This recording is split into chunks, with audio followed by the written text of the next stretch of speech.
What's up mga idol? Sa video na to ay gagawa tayo ng cellphone na hindi gumagana ang turbo charging. Ang model po nito ay Xiaomi 11T Pro. So nabagsak po ito mga idol, pero ang charging niya hanggang 15% pa rin. Hindi nadadagdagan, hanggang doon lang talaga kahit i-charge magdamag.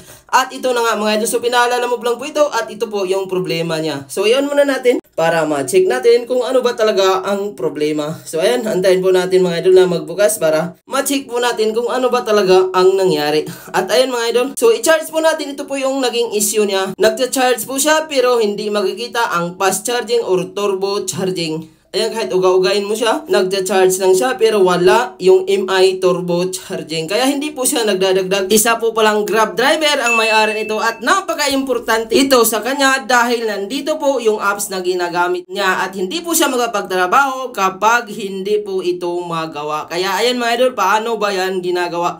Paano ibalik ang turbo charging kapag ganitong unit? So Xiaomi 11T Pro po ito mga idol. Kaya ayan, buksan na po natin at napagawa na po niya ito dati ang LCD. So, napalitan na po ito ng LCD mga idol. Kaya ayan, so pag-angat ko po ng takip ay mahirap po siya iangat dahil marami pong dikit ang nailagay.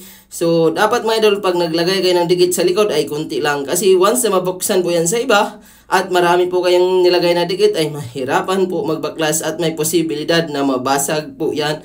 Lalo na kung marami po talagang nilalagay. So dapat kunti lang mga idol para hindi mahirapan ang susunod na magbaklas. So, at ayan mga idol, unti-unti na po inaiangat. So ayan, initan lang po natin konti para wag mo natin puwersahin dahil pwedeng mag-crack yan dahil glass po ang likod nito. At kung napapansin niyo mga idol, ang dami po talagang dikit na nailagay. Ayan, patong-patong na po ang dikit. So kailangan natin malinis yan mamaya para mabalik po natin sa normal at hindi po siya angat. So ayan, linisan muna natin mga idol bago natin gawin lahat para mamaya diretso po tayo at diretso lagay na lang ng takip. At ayan mga idol, after po natin malinis ang mga dikit-dikit na sobra, tanggalin po natin lahat ng screw at mag-shout out tayo rito. Ayan, lahat at sa lahat ng ating viewers na nanonood ngayon, shout out sa inyong lahat. At sa gustong magpa-shout out, comment po kayo sa video. At ayun mga idol, na-check ko po siya. So nakakabit naman ang battery, yung charging flex, nakakabit naman siya. So tingnan po natin sa baba kung ano po ang nangyari. So ayan,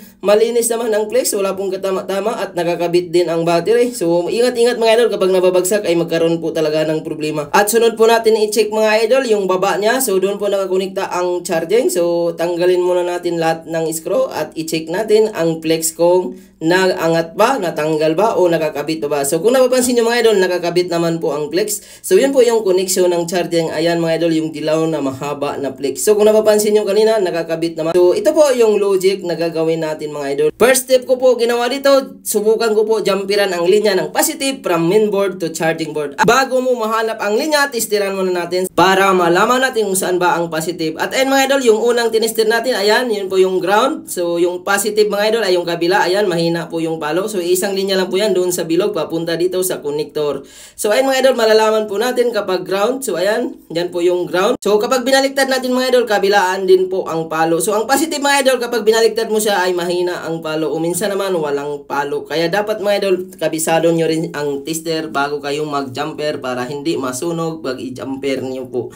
So ayan, gilid-gilid po mga idol. So ito po yung linya ng positive. So kitang-kita po siya. So linyahan po natin mga idol from mainboard to charging board. Ayan, pababa po yan. At dito po natin itapat ang jumper. Ayan, sa bilog na yan mga idol, papunta dito sa baba. So iisang connection lang po yan mga idol. So ayan, gamit po tayo ng flux. So para hindi po magdikit-dikit pag hinang natin. At gagamit din tayo ng tingga. So pwede nyo po itong gayahin mga idol. Sa mga nag-DIY nito, pwede nyo po palitan ng charging flex. So connected po yan sa charging. So ayan mga idol, madalas kasi nito mga idol, kapag nababagsak siya, ang linya ng positive ay nasisira. At ayan mga idol, ang positive nito mga idol, connected, iisa lang po yan dito sa kinaskasan natin. Ayan mga idol, papunta po yan dito. Kaya ayan, sa baba po tayo nagtastas para hindi po masira ang connector. Kasi minsan mga idol, kapag hilaw po ang panghinang nyo at ilagay nyo po diyan sa connector, ay magbubukol-bukol po yan, hindi nyo po may salpak ang flex. So pwede nyo pong kaskasan mga idol, iisang linya lang po yan papunta sa pinaka-connector. At ayan mga idol, dito po natin itapat ang jumper wire. So ayan, gagamit tayo ng wire mga idol. So wala pong ground ang jumper wire basta hindi po nababalatan. Ayan, ihinang po natin. Iisang connection lang din po yan papunta sa connector natin, tester natin kanina mga idol. So pwede natin dyan itapat para hindi po magbubukol-bukol. At ayan, kitang-kita po yung jumper natin. At pangalawa mga idol,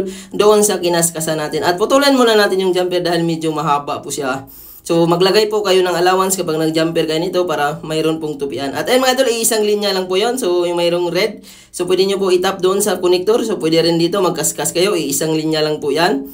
At ayun mga idol, after natin na jumper, nakita na po natin ang inilagay natin. So, malaman po natin mamaya kung babalik na ba ang turbo charging. Dahil napaka-importante po ito sa may-ari.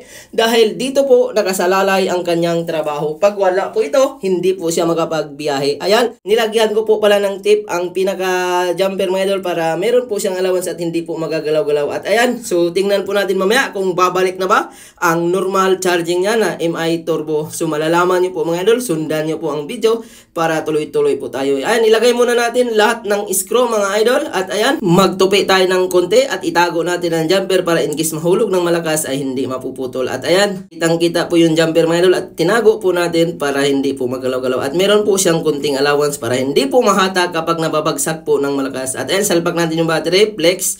At malaman natin mga idol kung talagang nagnormal na ba ito. Huwag po kayong kukurap, magulat po kayo sa ginawa natin. Simple at logic lang po ang ginawa natin. Pero kapag nasundan nyo po ito mga idol, talagang masatisfied po kayo. At ayan, i-charge po natin. At nagulat ako dito mga idol, bigla po ito nag 100%. Samantalang, chinarge niya po ito maghapon, hindi daw nadadagdagan. At ayan mga idol, after natin na jumper ang linya, nag-normal na po siya, nag 100% po siya. Samantalang, ang sabi ko sa may-ari nito, i-charge nyo po naka-off at ganun pa rin daw, wala daw pong pagbabago. At ayan, ibalik natin lahat ng screw mga idol at huwag kayong kukurap. Sundan nyo po ang full video kung nag-MI turbo charging na ba ito. So ayan, kaskasan muna natin yung mga sobra-sobrang dikit bago natin ilapat para buo pa rin siya at hindi siya angat pagbalik. So ayan, nilinis ko mga idol para talagang satisfied po ito at nakadikit pa rin maayos dahil kung ang mga bukol-bukol ay hindi nyo tanggalin, lalo na kung nabaklas na, ay pag ibalik nyo po yan ay talagang aangat din yan dahil yung mga bukol-bukol ay sumasabit po yan. So ayan, maglagay ako ng T7000 mga idol.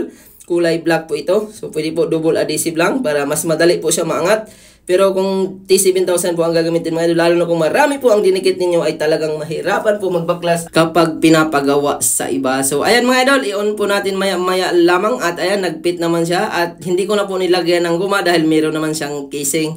So makapix pa rin niya ng maayos mga idol. At ayan, i-charge po natin. At ayan, 100% din po ang battery niya. Nagulat ako dito mga idol. So, nung dinala sa atin, 15%. At nung naayos natin, ay nag 100%.